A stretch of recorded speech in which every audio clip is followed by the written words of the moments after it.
One aspect of Smokey Robinson's story was already hidden by the time the world declared him a legend. It wasn't consistent with the tidy Motown story. Music, it involved loyalty, sorrow, and a relationship that refused to stay in one clean category. Music, the two of them grew up together, rose together, and watched an entire movement emerge around them. To the public, they were collaborators, friends, emblems of a period.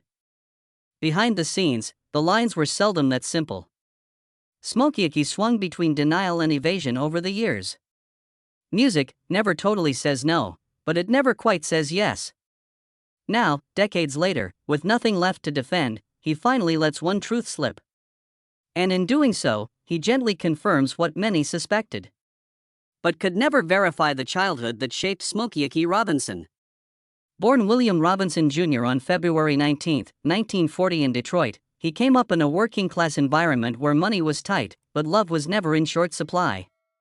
Still, love couldn't hold things together. When he was young, his parents were divorced.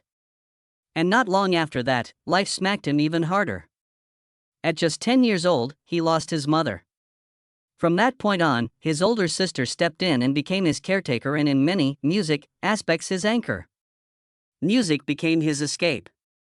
Around Detroit, he sang in neighborhood groups, taking comfort in harmonies and melodies while the world around him continued transforming. People began referring to him as Smokey during those formative years, a moniker that would eventually reverberate throughout the world. A lot of folks assumed the term had something to do with his color, but that was never the truth. The name originates from his godfather and beloved uncle, Claude. As a little boy, Robinson, music, was infatuated with cowboy movies, and Uncle Claude would take him to the theater whenever he could. One day he thought his nephew needed a true cowboy name of his own and dubbed him Smokey Joe. Robinson loved it so much, music, that it became part of his identity. He once remembered that from the time he was 3 years old, whenever anyone asked his name, he, music, never said William. He always said Smokey Joe. When he aged about 12, he dropped the Joe and kept Smokey. The name stayed. A few years later, he created his first group, the Matadors, who would later become known as the Miracles. That childhood nickname, developed in movie theaters and family affection, ended up extending far beyond Detroit and into music history. Despite the claims, Robinson always made it plain that his moniker had nothing to do with his skin tone. He heard the narrative. He was aware of the reasons for people's beliefs, but he consistently refuted them. The name Smokey originated from family, not from appearance. But beneath that silky voice and soft demeanor was a family history molded by survival, dread, and the harsh realities of racial reality in America. Robinson would subsequently recount the narrative of his father's boyhood, and it presented a heartbreaking picture of what black music families experienced in the early 1900s. William Robinson, Sr., his father, was born in Selma, Alabama, in 1896. At just 10 years old, he was already working, delivering newspapers to help support his family. However, a 5-year-old white adolescent would steal his pay each week. Complaining wasn't an option in that time and place. You might die as a result. So, the child kept working, knowing there was a good probability his money would be snatched the moment he crossed paths with that kid. He considered about alerting his older brothers, but fear stopped him. He knew, music, they would defend him. And he also knew that kind of protection could bring a mob to their home. The risk wasn't just to him, but to everyone he loved. After 2 years of being robbed and humiliated, something snapped. His father went out and bought a Boy Scout knife, not to instigate problems, but to make sure it stopped. And it did. On payday, the bully tried him one final time. The teenager pushed music to the ground when he refused to give him his money. At that moment, the bully's leg was deeply sliced by the knife, music. The yelling drew attention, and just like that, the robberies halted. But now the threat was considerably greater. He was a 12-year-old black youngster who had stabbed a white teenager. He knew what that meant. He therefore made a choice that no youngster should ever have to make. He walked to the railroad tracks, leaped onto a moving train, and disappeared. He lived as a vagabond during his adolescent years, moving about a lot until he finally arrived in Cleveland at the age of 19. He never went back to Selma, not once. Robinson would subsequently claim that while he could relate to his father's suffering, his heart ached most for his grandma. She lost her youngest child in a single night, watching him go into the darkness, never knowing if he was alive, safe, or coming home. How the Pulse of Motown was made. Smokey Robinson formed a doo-wop ensemble with several of his classmates in 1955 when he was still a youngster. It started like a lot of young dream stories do. Kids chasing harmony after school, hoping their voices could take them somewhere bigger. But everything transformed the minute Smokey met a teenage songwriter named Berry Gordy. Gordy quickly spotted something distinctive in Smokey's music, writing, and without hesitation opted to mentor him. Smokey's music was a fusion of two worlds. He was profoundly inspired by the doo-wop harmonies of the 1950s. Those high-floating vocals and joyous phrases that filled street corners and gymnasiums. At the same time, he soaked up the slick, polished feel of jazz that was fashionable then. That blend became his signature. The five chimes changed into the matadors as the ensemble expanded. This lineup even landed an audition with the manager of soul superstar Jackie Wilson. For many Detroit high school students, it was a momentous occasion. Nevertheless, despite all of that energy, Smokey had no intention of becoming a musician. For a long time, he aspired to be a dentist. That ideal ended the moment he entered 12th grade and had to start analyzing things in class. It didn't take him long to realize he couldn't handle it. So, he shifted gears and began taking prep courses for electrical engineering. But Smokey wasn't a child who could afford to just focus on academics. He had been working since he was 10 years old, delivering newspapers, shining shoes, running errands, working in groceries and drugstores, and pedaling his bike about town delivering telegrams after school. Western Union gave him a full-time job opportunity once he graduated. The plan was straightforward. Work through the fall, accumulate enough cash for books and clothing, then enroll in college in January. It was a realistic plan, a safe strategy. Then August 1957 arrived, and everything changed. That month, Smokey and his trio earned an audition with Brunswick Records, the same label that delivered Jackie Wilson's songs. The audition was a disaster from a technical standpoint. One man in the room was listening intently as the label passed. He halted the group when they were done and inquired as to where they had found the tunes. Smokey nonchalantly informed him he wrote them. The man was stunned. He had just listened to 5 songs and couldn't believe one adolescent had written them all. He admitted that he liked a number of them, then asked the question that transformed music history. Did Smokey have any more? Smokey did. He had a loose-leaf notebook filled with about 100 tunes. The man inquiring was Berry Gordy, the writer behind Jackie Wilson's biggest singles. He told Smokey he admired his voice and that nobody sounded like him. From that moment on, a remarkable partnership was established.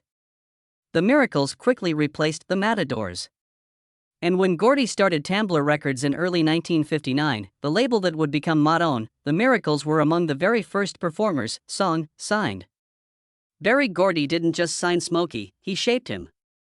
Out of all the lessons, one stood out. Every song needs to be one clear idea with a beginning, a middle, and an end. Even if the finish wasn't flawless, the listener should be able to sense it. Smokey took that counsel to heart, and it showed almost immediately. One day, a song came out of him in less than 30 minutes. It was called Shop Around. It was recorded twice by the ensemble, Music.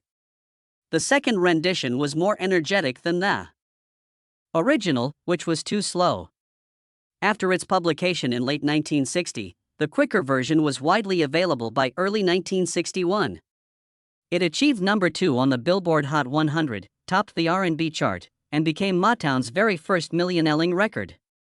The label had officially come. Smokey Robinson rapidly became more than just an artist. He was appointed vice president of Motown in 1962, just 3 years after the company's founding. That means he wasn't just making hits. He was contributing to the label's future development. At the age of 11, one of those future celebrities entered the room. His name was Steve Morris. The world would later know him as Stevie Wonder. When Smokey asked the boy if he could sing, Stevie boldly informed him he could sing better than Smokey. That confidence never wavered. Smokey always remembers him as a fiery little kid with a tremendous presence. Stevie had lost his sight owing to problems from being born young, but it never slowed him down. By the time he was 10, he had already mastered the piano, harmonica, and drums. A real prodigy.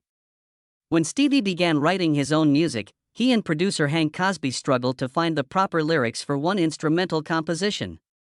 They brought it to Smokey for aid. As soon as the music commenced, Smokey believed it sounded like a circus. That revived an old concept, the image of a clown laughing through heartbreak. He wrote a song about someone who chuckles on the outside while quietly falling apart, music within. The result was the tears of a clown. Ironically, when the Miracles recorded it, music, in 1967, Motown didn't think it was strong enough to release as a single. Even after Smokey took a break from music in 1969 to concentrate on his family, it remained a secret treasure on the Make It Happen record for years. Then, in 1970, the UK experienced an unforeseen event. The Northern Soul movement was growing and DJs were seeking for obscure American soul songs. A British fan club leader was given the option to select the miraculous song that Motown would re-release abroad. She picked The Tears of a Clown. It went straight to number 1. The song was re-released in the US, music, and duplicated the same success, becoming a chart-leading hit and dragging Smokey Robinson back out of retirement. What started as a forgettable album tune became one of the most renowned songs in musical history. Behind the scenes, Smokey was also writing non-stop for other artists, quietly creating the sound of an age. He wrote huge successes for the Jackson 5, Mary Wells, Marvin Gaye, and the Temptations. However, one song was superior to the others. After Mary Wells scored a number 1 success with My Guy, Smokey inverted the idea, reinterpreted it from a male perspective, and composed My Girl expressly for David Ruffin's voice.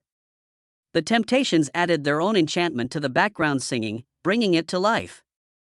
It became one of Motown's all-time favorite recordings. Smokey never saw success as something to stockpile. To him, Motown wasn't a business. It was family. If one artist won, they all won. That approach is exactly why people still call him the heart of the label. He remained Motown's vice president until 1988 when the company was sold. Even after departing, his loyalty to Berry Gordy never faltered. He and his first wife, Claudette, called their children Berry and Tama, a living testament to the corporation that revolutionized their lives. And the respect went both ways. Berry Gordy frequently claimed that Smokey wasn't merely his first writer or artist. He was the essence of Motown. And decades later, that title still, music, fits wonderfully. Motown legend's darkest allegations revealed. In early May 2025, a big storm hit the legacy of Motown hero Smokey Robinson. On May 7, 4 women filed a lawsuit in Los Angeles Superior Court, accusing the 85-year-old singer of sexual assault and a sustained practice of abuse. Allegations of sexual assault, wrongful incarceration, gender violence, music, and a toxic workplace were all included in the bombshell charges. Frances, Robinson's wife, was also named in the case, which accused her of knowing about his behavior but doing nothing to stop it. The ladies alleged they were all employees in the Robinson family, working as housekeepers and helpers between 2012 and 2024. The details they provided in the court documents portrayed a very disturbing picture of what went on behind closed doors in a seemingly serene and opulent residence.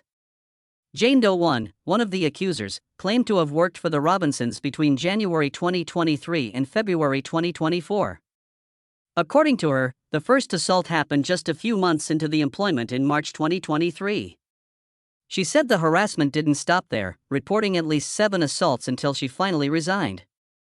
In her view, music, Robinson followed a determined regimen. She stated he would leave his wife off at the nail shop and rush home knowing they would be alone because she typically worked weekends. She recalled being called into a bedroom Robinson referred to as his blue bedroom, where she said he would lock the door, send his dog out of the room, and appear wearing only underwear after a shower. She claimed he never used protection and would lay a towel on the bed before attacking her, an act she described as aggressive and painful. Although her narrative covered almost 6 years, Jane Doe also related a similar tale. She worked as a housekeeper from 2014 to 2020 and claims she was raped at least 23 times. She described the violence as incessant, music, and predictable, claiming Robinson would summon her to places lacking security cameras, such as the garage or laundry room, before assaulting her. She also reported music, frequent forced encounters in the blue bedroom, where she said she was compelled into sex, and music, assaulted without protection. What stuck out most in her filing was the claimed emotional control. She said that every time she attempted to turn him down, music, Robinson would threaten to have his wife mistreat her, keeping her quiet out of fear of reprisals. Jane Doe 3 worked in the Robinson home for over a decade from 2012 to 2024. She said that Robinson had abused her over 20 times. A recurring practice was also included in her account. Robinson comes from the bathroom in little or no clothing, music, laying a towel on the bed, and pushing himself on her. She further alleged that when she once protested, he offered her $500 merely to perform oral sex, an offer she said she refused. She talked of a workplace where sexual advances and unwanted groping were commonplace. Jane Doe 4, the fourth accuser, claimed to have worked closely with the couple for almost 18 years, beginning in 2006. She worked as a personal assistant, cook, and hairdresser in addition to being a housekeeper. According to her, the abuse began in 2007 on a trip to Robinson's Las Vegas residence, when she claims he raped her. She said that the assaults persisted for years, with multiple attacks in the main house's blue bedroom and another occurrence in 2019. She claimed that Robinson never used protection and that each encounter left her feeling utterly humiliated. The women explained their silence by referring to dread. They said they were frightened of losing their careers, being publicly ridiculed, and confronting the emotional weight of speaking out against a global music hero. They accused the Robinsons of labor infractions, including unpaid overtime and denial of appropriate rest periods, in addition to the assault allegations. The charges cast a dark shadow over a career that had previously looked unassailable. For decades, Smokey Robinson wasn't only a singer. He was an icon of Motown itself, a pioneer who helped form modern music. But like many stories before it, this one prompted the same unpleasant question. What was actually going on in the background?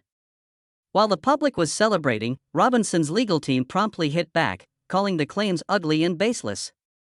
Christopher Frost, his lawyer, called the action a shakedown and charged that the plaintiff's attorneys were attempting to set up a media circus.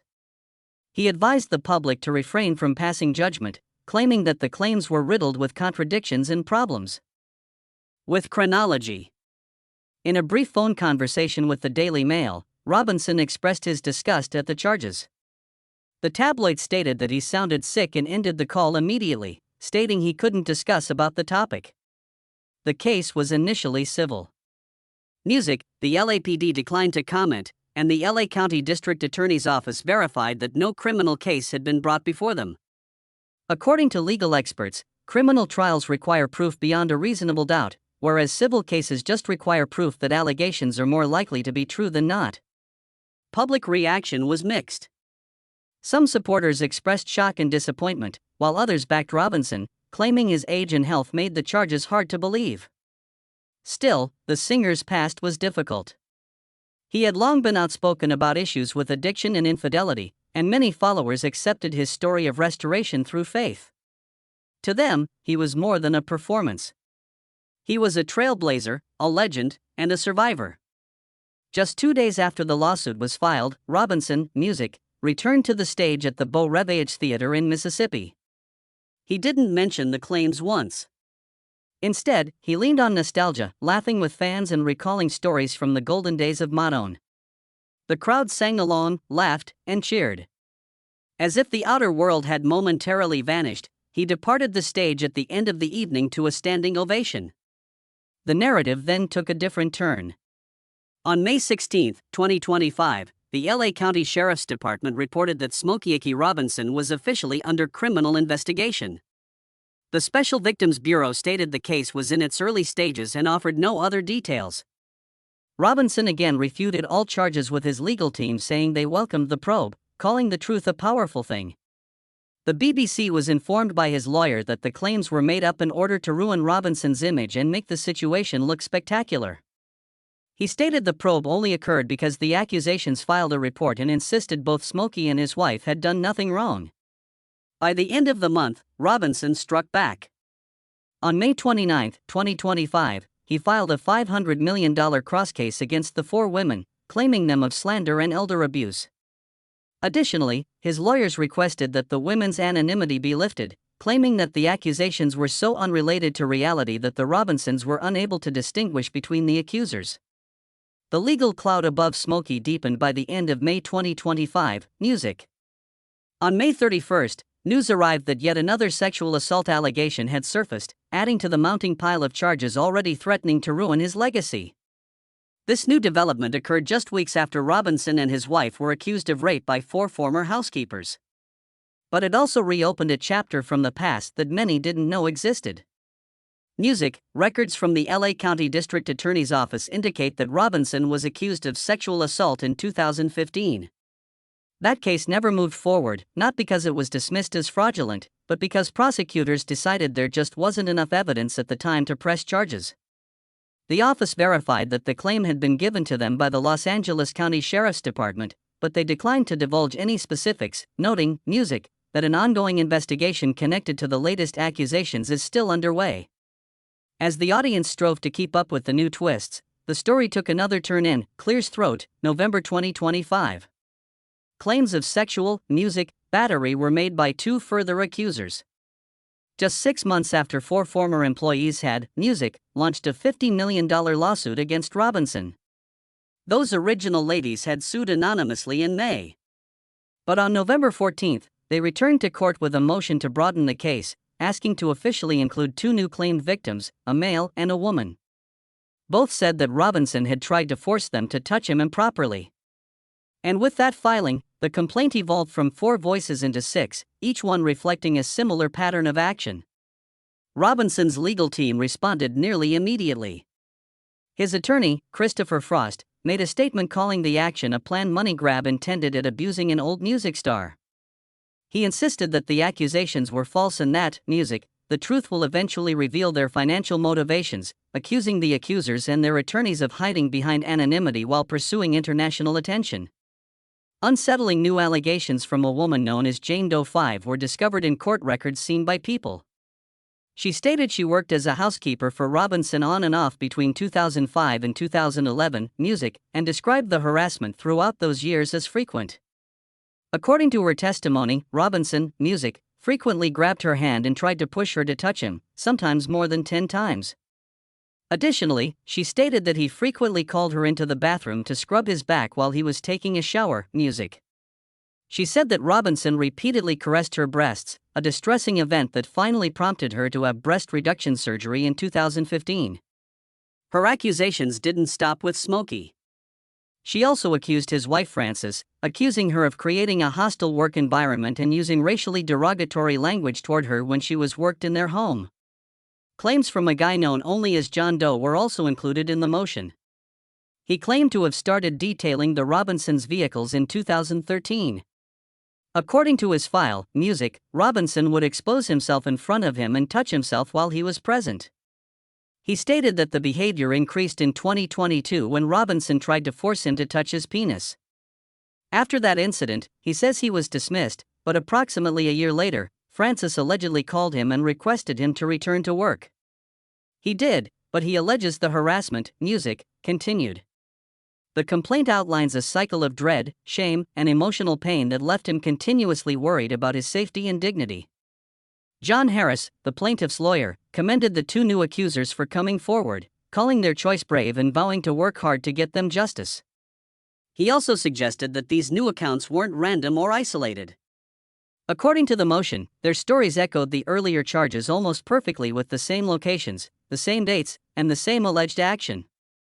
The legal team requested that the court permit the case to grow and incorporate the new allegations due to these parallels. The case then took yet another unexpected turn in December 2025. Robinson filed additional court papers accusing one of his accusers of breaking into his property. The petition claims that on November 22, Music, the woman entered a storage container on his estate using an old key and took several personal belongings.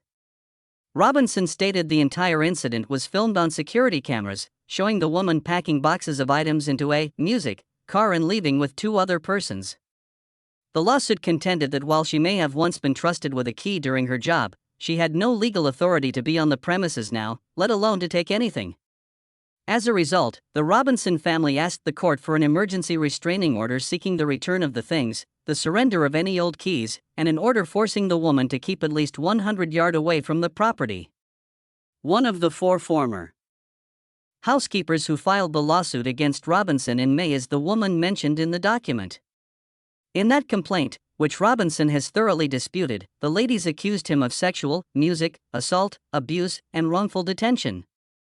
By now, what had begun as a single lawsuit had expanded into a massive legal war that kept getting bigger with each new allegation, counterclaim, and disclosure, drawing one of the most well-known musicians into a narrative that is very different from the tunes that had made him famous. Now 85, Smokey Robinson reveals she was the love of my life. Smokey Robinson grew up at 581 Belmont Street in Detroit's North End. And almost like something out of a movie, another future legend lived just a few doors away. Diana Ross was right there on the same block. Long before anyone knew their identities, two children, music, were growing up in the same neighborhood. Not long after, Diana's family moved to the Brewster Douglas Housing, music, projects where she joined a local girl group named the Primes. That group would, music, eventually become the Supremes. Diana already knew just who to call when she made the decision to start doing music seriously. Smokey has known her since she was about 8 years old. By the time Motown was up and running and Diana was getting ready to graduate high school, she reached out to him. She wanted her group to be heard by him. He listened, saw the skill immediately, and that moment set history in action. In her memoir, Secrets of a Sparrow, Diana later identified Smokey as the Supreme's surrogate brother. He wasn't just a friend. He was a mentor, a guide, and someone she trusted deeply. Their relationship was based on years of common roots, similar dreams, and shared hardship, despite the fact that he was always traveling as the Miracles gained enormous renown. It was much more than just a friendship. Diana had a highly visible connection with Berry Gordy, Smokey's boss and close friend, between 1965 and 1970. Their personal and professional worlds were tightly interwoven. And when their daughter Rhonda was born barely 9 months after the relationship ended, it merely added another layer to the tangled history of Motown's music inner circle. Years later, in 1985, Smokey surprised Diana on stage during music, her Las Vegas residency. Standing in front of the throng, he proudly reminded everyone that he'd been there at the very beginning of her adventure. The occasion grew humorous and heartfelt as the two shared laughs, a kiss, and then sang a duet of her song, Missing You. For two people who had shared decades of music, life and music, it was a rare occasion documented in public. And curiously enough, despite everything they'd been through together, they never officially recorded a duet in the studio. In a later interview, Smokey finally spoke fully about his personal relationship with Diana. When it came up that she had written about them dating, he didn't dispute it. He acknowledged that the relationship went on longer than it ought to have, especially given he was married at the time.